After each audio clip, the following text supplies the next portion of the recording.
네, 만나서 반갑습니다. 정치화법 첫 시간이 되겠습니다. 오늘 배울 거는 정치화법을 시작하는 정치의 의미에 대해서 좀 배워보도록 할 거예요. 우리가 일상에서 정치에 대한 얘기는 여러 번 접하고는 합니다. 뉴스나 시사 쪽에서 정치인들이 하는 거를 정치를 수도 있고요. 아니, 친구들끼리 이런 말 우리 가끔 하잖아요. 야, 쟤 자꾸 정치질한다. 이런 식으로 우리가 정치라는 용어를 일상에서 많이 쓰는데 교과서적으로 봤을 때 혹은 정치학이라는 학문적으로 봤을 때 정치의 의미는 크게 두 가지로 나눌 수 있습니다. 자, 정치의 의미 첫 번째는 어떤 게 있느냐? 빈칸 한번 우리 같이 채워보도록 할게요.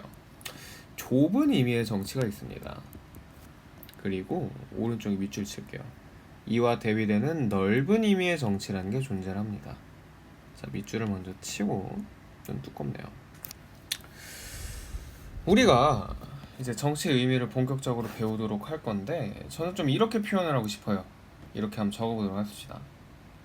공동체의 의사를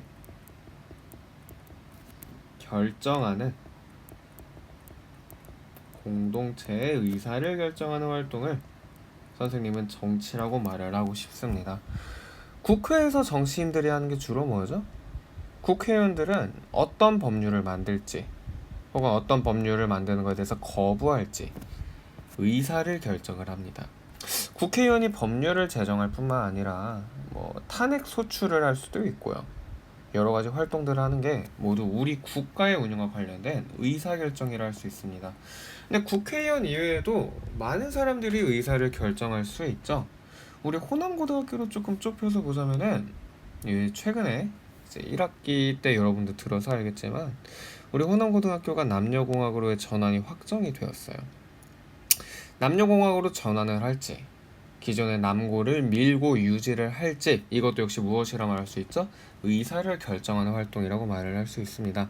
그래서 정치라는 거는 대표를 뽑고 법률을 제정하고 이런 것만 정치라고 하는 게 아니라 넓게 봤을 때는 무엇이다?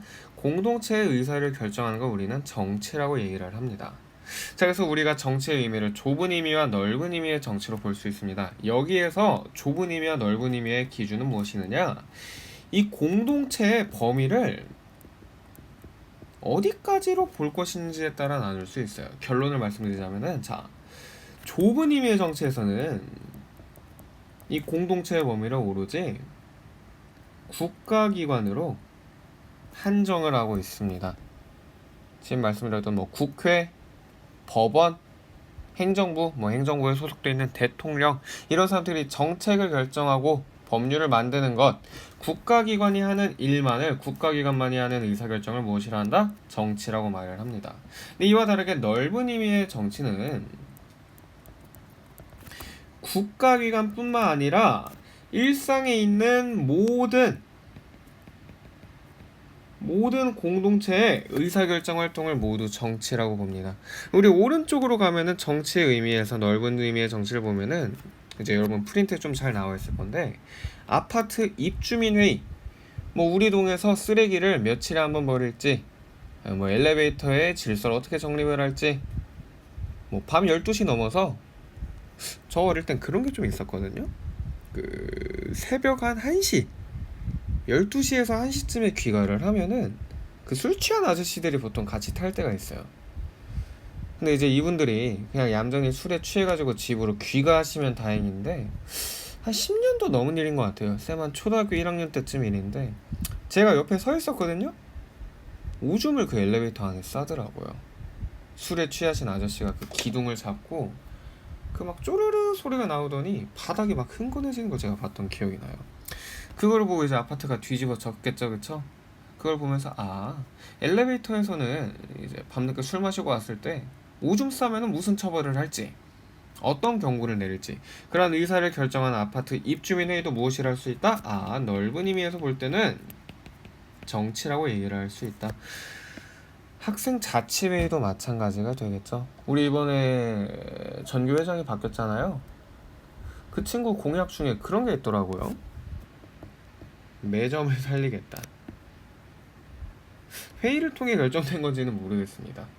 네, 여기에서 회의를 통해 매점을 살리는 것이 결정되었다면 그게 학교를 운영하는 뭐 교장 선생님 혹은 이사장님, 행정실 이런 곳으로 의견이 전달될 수 있겠죠. 이처럼 넓은 의미의 정치에서는 국가기관뿐만 아니라 지금 여기 보면 넓은 의미의 정치에는 국가기관의 의사결정뿐만 아니라 모든 공동체의 의사결정을 모두 무엇이라고 본다? 정치라고 본다고 볼 수 있습니다. 자, 그래서 우리 빈칸으로 돌아가 보도록 할게요. 자, 좁은 의미의 정치는 국가기관만의 어떤 정치활동, 의사결정만을 정치라고 본다고 말씀드렸는데요. 자, 이거는 어떤 이론과 연관이 있느냐? 빈칸 채워봅시다. 국가현상설. 국가현상설이라는 게 뭐 그렇게 어려운 말이 아니에요. 국가로부터 정치 현상이 등장을 했다. 국가가 존재하기 때문에 정치 현상이 등장을 했다. 좁은 의미의 정치는 모든 공동체 중에서도 오직 누구? 국가 혹은 국가기관만의 의사결정을 정치로 본다고 말씀을 드렸습니다. 그렇기 때문에 이러한 국가기관이 존재하지 않는다면 정치도 나올 수가 없다는 입장이 되겠죠. 이와 달리 넓은 의미의 정치에서는 국가를 포함한 모든 공동체의 의사결정을 정치라고 보기 때문에 자, 무슨 현상설이라고 우리가 얘기를 할 수 있느냐? 빈칸. 집단 현상설이라고 말씀을 드릴 수 있습니다. 방금 봤던 뭐 아파트의 입주민회의, 학생 자치회, 뭐 시민단체의 어떤 의사결정 이러한 것들 모두 집단으로부터 정치활동이 현상이 나타난다는 관점이기 때문에 정치라는 의미를 조금 더 넓게 보고 있구나 의미에서 우리가 쉽게 도출이 되는 것 같습니다. 그래서 정치의 의미는 무엇을 결정하는 것이냐? 자, 개인이나 집단 간 이해관계의 대립과 빈칸 갈등을 조정하고 해결하고 사회적 자 빈칸 의소 가치를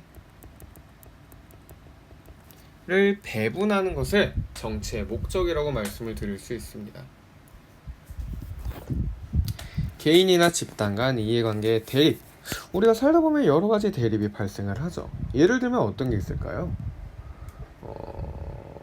제가 이제 토요일마다 공동교육과정 수업을 하는데 이제 과목의 이름이 사회과제 연구예요. 사회 현상, 사회적 이슈 이런 거에 대해서 좀 연구하는 수업을 하는데 거기서 얼마 전에 이러한 토론이 있었습니다. 국가가 세금을 더 많이 걷어가지고 가난한 사람을 도와주는 게 맞을까? 세금을 걷는다는 것은 개인의 재산권에 대한 제한이라고 볼 수 있겠죠, 그렇죠? 개인의 재산을 걷어감으로써 복지 정책을 확대하는 것 이거에 대해 찬성하는 사람도 있고 반대하는 사람도 있을 거예요.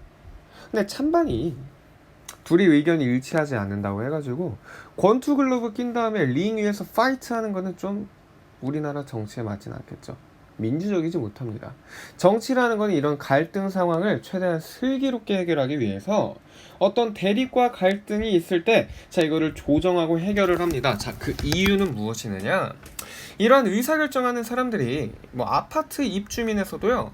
아파트 입주민 대표들이 되겠죠. 우리 학교에서는 교장 선생님과 교감 선생님 혹은 여러분 손으로 직접 뽑은 학생 회장이 되겠죠. 국가 단위로 보면 우리가 뽑았던 대통령, 국회의원, 시장, 시의원, 도지사, 교육감 이런 식으로 우리가 국민의 주권을 직접 실현하여 뽑은 대표들이기 때문에 우리가 직접 뽑은 사람들이기 때문에 그들에게는 이러한 대립과 갈등을 조정하고 해결할 무엇이 있다?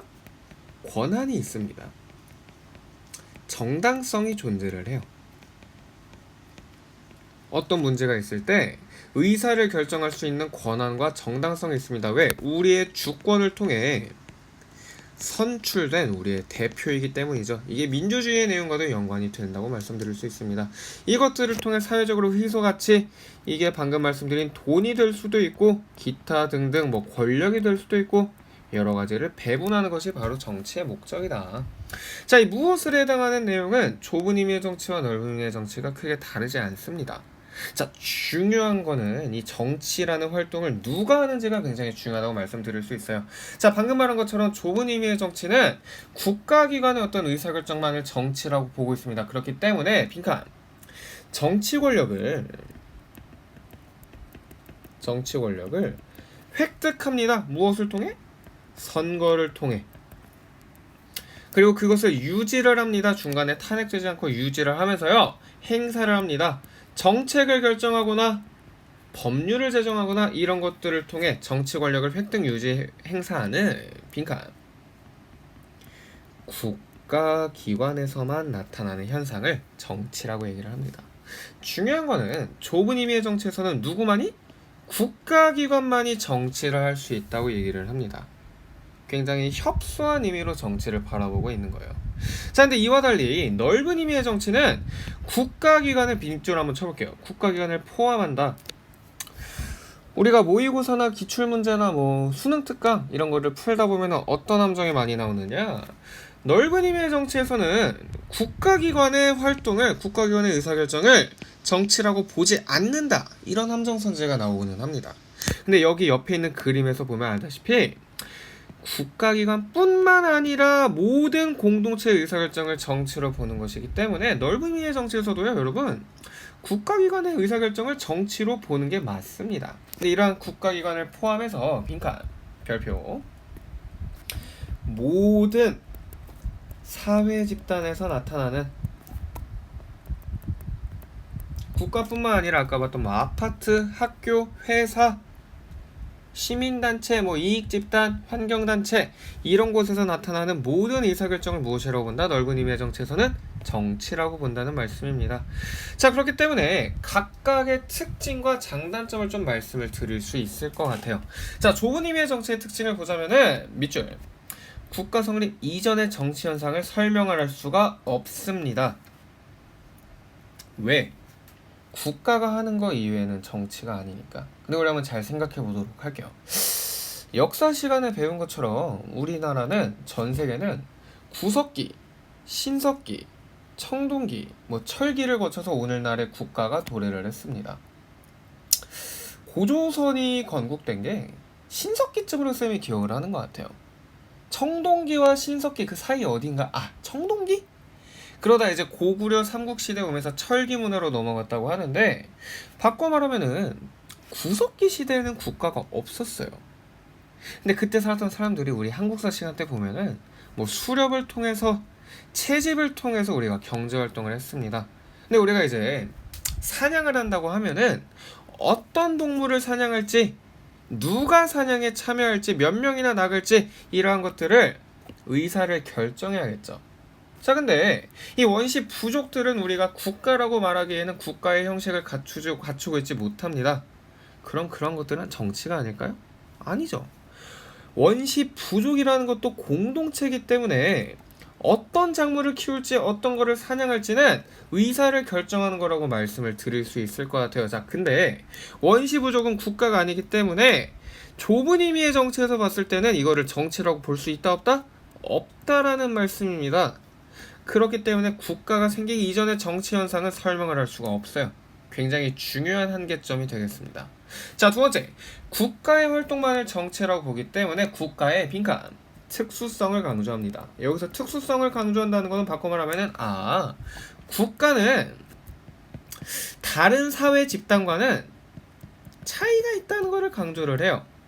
아파트 입주민, 뭐 우리 학교 자치 구성원 이런 것과 다른 국가만의 어떠한 특징이 있다고 얘기를 하는 겁니다. 세 번째, 소수의 빈칸 엘리트에 의한 의사결정을 강조를 합니다. 비록 국가에 소속되어 있는 여러 구성원들이 우리 국민이 직접 뽑은 대표인 것은 자명한 사실이에요. 그렇지만 우리 국민이 직접 정치활동에 참여하는 것이 아니기 때문에 국가기관이 국민을 대신해서 대표해서 어떤 의사를 결정하는 것이기 때문에 소수의 똑똑한 사람들, 엘리트에 의한 밑줄, 역시 어떤 거? 의사결정을 강조를 합니다. 자, 좁은 의미의 정치를 한번 정리해 보도록 할게요. 좁은 의미의 정치는 정치란 누가 하는 거다? 국가기관이 하는 거다. 국가기관을 제외한 다른 집단의 활동은, 개인의 활동은 정치로 인정하지 않는다는 것입니다. 그렇기 때문에 국가가 생기기 이전의 정치들에 대해서는 설명하기 어렵고요. 국가의 활동만이, 국가의 의사결정만이 정치라고 보는 거기 때문에 국가는 어떻다? 특별하다. 국가라는 소수의 엘리트에 의해서 정치가 이루어지는 것을 강조를 합니다. 자, 이와 다르게 넓은 의미의 정치를 보자면요. 자, 국가 성립 이전의 정치 현상을 설명할 수가 있습니다. 왜? 원시 부족의 활동도 넓은 의미의 정치에서 보면 무엇이니까? 정치니까. 공동체의 의사결정에 부합하니까. 자, 그렇기 때문에 국가와 다른 사회 집단을 빈칸 동일시를 합니다. 자, 근데 한번 생각을 해볼게요. 오른쪽 그림을 갖고 말씀을 드리자면은 아파트 입주민회의랑 대통령이랑 혹은 학생 자치회의랑 국회의원이랑 똑같나요? 예를 들면 이런 걸 말씀드릴 수 있을 것 같아요. 국회의원이 법률을 제정을 했습니다. 법률을 제정했는데 우리가 이거를 위반했어요. 위반하면 어떻게 되죠? 그에 따른 우리는 처벌을 받겠죠. 바꿔 말하면은 국가기관의 어떤 정치활동이라는 건 여러분 강제력이 존재를 합니다. 대통령이 국정을 운영할 때, 국회 어떤 명령을 할 때, 규칙을 때릴 때 그거를 지키지 않으면 무엇이 발생한다? 강제력이라는 게 발생을 합니다. 좁은 의미의 정치는 국가를 지나치게 특별한 거로 보고 있다고 하면은 넓은 의미의 정치는 거꾸로 국가에 적어보도록 할게요. 국가의 우월성을 혹은 특수성을 간과하고 있다는 한계가 있습니다. 모든 사회 집단이 정치를 하는 거 그거 자체가 틀린 말은 아닙니다. 모든 공동체 의사결정을 정치로 보는 게 틀린 말은 아니지만 여타 집단들과 비교를 했을 때 국가만이 갖고 있는 특수성과 우월성을 어떻게 한다? 간과한다는 게 우리 모의고사 지문에 간혹 나오는 표현이 되겠습니다. 국가와 다른 집단을 동일시하기 때문에 국가만의 이러한 특징을 간과한다는 문제점이 있고요. 세 번째, 다원화된 다양한 현대사회의 정치 현상을 설명하기 쉽습니다. 현대사회가 다원화됨에 따라 밑에 한번 이렇게 적어볼게요. 이렇게 됨에 따라 다양한 집단이 늘고 있어요.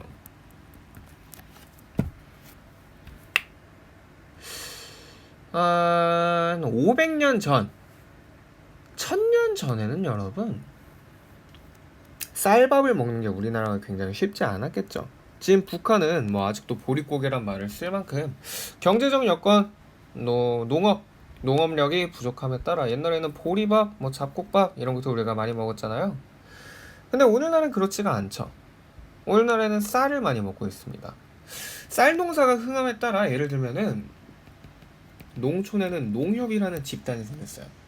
어업이 발달함에 따라 어촌에는 수협이라는 집단이 등장을 했어요. 자본주의가 발달함에 따라 우리나라에는 경제인 협회가 등장을 했습니다. 여러 가지 사회 집단이 사회가 변함에 따라 계속 등장을 하고 있어요. 이러한 집단들의 활동도 다 무엇이다? 정치다. 국가기관이 아니더라도 다양한 사회 집단의 이러한 의사결정 활동을 정치라고 보고 있기 때문에 넓은 의미의 정치에는 이러한 의의가 있다라고 말씀드릴 수 있겠습니다. 자, 그래서 정치의 의미를 간단하게 봤고요. 두 번째 있는 정치의 기능은 굳이 보지 않도록 할게요. 선생님이 이게 지난 학기에는 수업을 했었는데 뭐 한 학기 수업을 해보니까 의미가 크게 있는 것 같지는 않습니다. 간단하게 패스를 하도록 할게요. 자, 그 다음에 법의 의미와 이념이 있는데 지금 내용이 조금 많고 속도가 굉장히 빠르죠? 한 학기 안에 끝내야 되니까 좀 어쩔 수 없는 측면이 있긴 합니다. 잠깐 끊어서 우리 10분 정도 쉬었다가 다음 교시에 이어서 보도록 하겠습니다.